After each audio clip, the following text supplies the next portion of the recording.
শীতের সবজি আর চিকেন দিয়ে তৈরি করে ফেলুন মজাদার chicken vegetable soup. Hello everyone, আসসালামু আলাইকুম, welcome back to my channel. আমার চ্যানেলে নিউ একটা ভিডিও দেখার জন্য আপনাদেরকে ওয়েলকাম জানাচ্ছি। আজকে খুবই মজাদার একটা হেলদি স্যুপের রেসিপি নিয়ে চলে এসেছি। আশা করি আপনাদের কাছে রেসিপিটা খুবই ভালো লাগবে। তো চলুন এই হেলদি স্যুপের রেসিপিটা আমরা দেখে আসি কিভাবে এটা তৈরি করব। প্রথমেই হচ্ছে আমি একটা পাতিলের মধ্যে কয়েক টুকরা নিয়ে নিলাম এখানে চিকেন। তো হাড্ডি সহ চিকেন নিয়েছি। সেদ্ধ করার পর হচ্ছে হাড্ডিগুলোকে ফেলে দেওয়া যাবে। আপনারা চাইলে হাড্ডি ছাড়াও নিতে পারেন। এরপর ভেজিটেবল আমি হচ্ছে নিয়েছি একটা আলু, গাজর, তারপর হচ্ছে নিয়েছি ফুলকপি। তো আমি হচ্ছে এই ৩টা ইউজ করব, সাথে একটা টমেটো পরে আবার ইউজ করব। তো আপনারা চাইলে কিন্তু আরও বেশিও ভেজিটেবল দিতে পারেন। প্রথমেই হচ্ছে আমি ফুলকপিগুলোকে একটু ছোট ছোট টুকরা করে কেটে নিচ্ছি। তাহলে হচ্ছে দেখতেও সুন্দর লাগবে আর হচ্ছে খেতেও ছোট ছোট টুকরা হলে ভালো হবে, ইজি হবে আর কি। এরপর হচ্ছে আমি গাজর আর আলুটাকে ছিলে নিব। শীতের দিনে গরম গরম এক বাটি স্যুপ হলে কিন্তু মন্দ হয় না। আপনারা অবশ্যই শীতের দিনে ট্রাই করে দেখবেন। শীতের সবজি থাকতে থাকতে অবশ্যই একবার বানিয়ে নেবেন। তো এখন হচ্ছে আমি গাজরটাকে একটু ছোট ছোট টুকরা করে কেটে নিব। তো তাহলে হচ্ছে স্যুপটা মানে খুব সুন্দরভাবে হয়। ছোট ছোট টুকরা করে কেটে নিলে দেখতে খুবই ভালো লাগে। আপনারা যদি চান বড় টুকরাও রাখতে পারেন। আপনারা আসলে যেভাবে পছন্দ করবেন সেভাবে কেটে নিবেন। আমি একটু ছোট সাইজেরই পছন্দ করি। তার জন্য হচ্ছে আমি একটু ছোট করে কেটে নিচ্ছি। তো এভাবে করেই আমি হচ্ছে পুরা গাজরটাকে কেটে নিব। তো আলুটাকেও আমি হচ্ছে সেম ভাবে একটু ছোট করে কেটে নিচ্ছি। তো সবগুলাকে হচ্ছে আমি এভাবে ছোট করে এখন কেটে নিব। সবগুলা কেটে নেওয়ার পর ভালো করে আমি ধুয়ে তারপর হচ্ছে চুলাতে বসিয়ে দিলাম।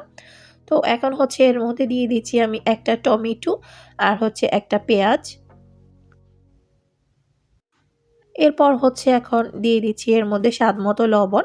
লবণটা এখন কম দিবেন, কারণ হচ্ছে পরে আবার সস ইউজ করব। সসে কিন্তু লবণ থাকে। ১ চামচের মতো দিয়ে দিলাম আদা রসুনের পেস্ট।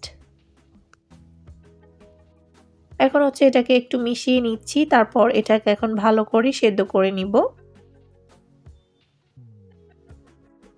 তো ভালো করে সেদ্ধ করে নেওয়া হয়ে গিয়েছে কিন্তু।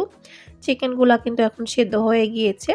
তো এ পর্যায়ে হচ্ছে আমি এখন চুলাটা অফ করে দিব। তারপর হচ্ছে চিকেনগুলাকে জাস্ট উঠিয়ে নিব।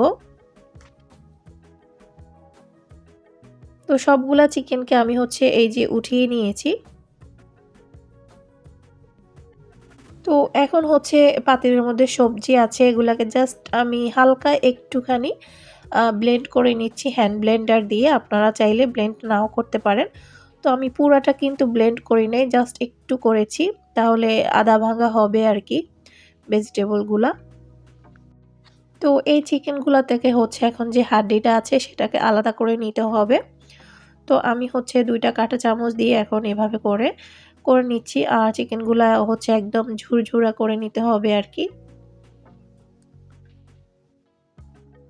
তো এই স্যুপটা কিন্তু খুবই মজা। আপনারা অবশ্যই একবার হলেও ট্রাই করবেন। আশা করি আপনাদের কাছেও খুবই ভালো লাগবে। তো দেখতেই পাচ্ছেন আমি কিভাবে করে নিচ্ছি।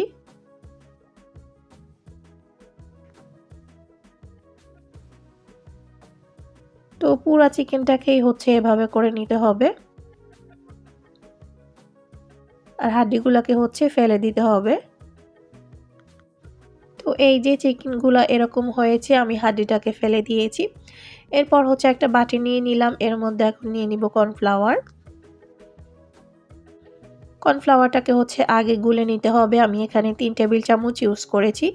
এরপর হচ্ছে স্যুপ থেকেই সেই পানিটা দিয়ে দিচ্ছি। দিয়ে হচ্ছে এটাকে ভালো করে একটু মিক্সড করে নিব। মিক্সড করে হচ্ছে এটাকে এখন একটা পাশে রেখে দিব। পরে হচ্ছে স্যুপের মধ্যে ইউজ করব। তো এখন হচ্ছে আমি চলে আসলাম পুরোপুরি স্যুপটা রান্না করে নেওয়ার জন্য। তো এর মধ্যে হচ্ছে এখন আমি চিকেনগুলা দিয়ে দিচ্ছি।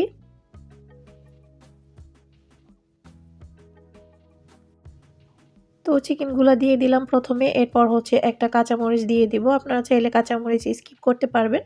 আমি হচ্ছে ছোট করে কেটে দিচ্ছি। এরপর হচ্ছে আমি দিয়ে দিব এখন সস। তো প্রথমেই হচ্ছে আমি একটা চিলি সস দিয়ে দিচ্ছি। ১ টেবিল চামচের মতো হবে। এরপর হচ্ছে দিয়ে দিচ্ছি আমি টমেটো সস। সেটা আমি ২ টেবিল চামচের মতো ইউজ করেছি। এরপর দিয়ে দিচ্ছি হচ্ছে আমি সয়া সস। তো সেটা আমি এখানে ইউজ করেছি ১ টেবিল চামচের মতো। আর আমি হচ্ছে লাইট সয়া সসটা ইউজ করেছি। এখন সবগুলাকে ভালো করে আবার একটু নেড়েচেড়ে দিলাম। আরও কিছুক্ষণ বলক আসা পর্যন্ত রান্না করে নিব। তো এরপর হচ্ছে আমি এখন যে কর্নফ্লাওয়ারটা গুলিয়ে রেখেছিলাম সেটা দিয়ে দিব। তো দেওয়ার আগে অবশ্যই একবার নেড়েচেড়ে তারপর হচ্ছে দিবেন। কারণ এটা হচ্ছে নিচে জমাট বেঁধে যায়। আর যখন কর্নফ্লাওয়ারটা দিবেন তখন কিন্তু নাড়তে থাকতে হবে।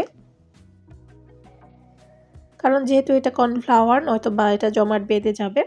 তো এজন্য হচ্ছে আমি খুব সুন্দর করে দিয়ে দিলাম কর্নফ্লাওয়ারগুলা। এখন ভালো করে একটু নেড়েচেড়ে দিয়ে তারপর হচ্ছে আমি ধনেপাতা দিয়েই স্যুপটাকে নামিয়ে ফেলবো। স্যুপটা কিন্তু এখন হয়ে গিয়েছে অলরেডি। তো এখন হচ্ছে আমি ধনেপাতা কুচি দিয়ে দিচ্ছি। ধনেপাতা কুচিটা অপশনাল, আপনারা চাইলে স্কিপ করতে পারবেন। দিলে হচ্ছে টেস্ট ভালো আসে। আর দেখতেও কিন্তু সুন্দর লাগে। কারণ হচ্ছে সবগুলো ভেজিটেবলের মধ্যে গ্রিন দেখা যায় সেজন্য।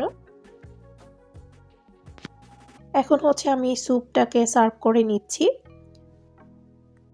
আপনারা অবশ্যই একবার হলেও শীতকালে এই স্যুপটা বানিয়ে দেখবেন, খেতে খুবই মজা লাগবে। তো আজকের স্যুপের রেসিপি আপনাদের কাছে কেমন লেগেছে সেটা কিন্তু অবশ্যই কমেন্ট করে জানাতে ভুলবেন না। আজকের মতো এখানেই বিদায় নিচ্ছি। পরবর্তীতে অন্য কোনো ভিডিও নিয়ে আবার চলে আসব। সে পর্যন্ত সবাই অনেক বেশি ভালো থাকবেন।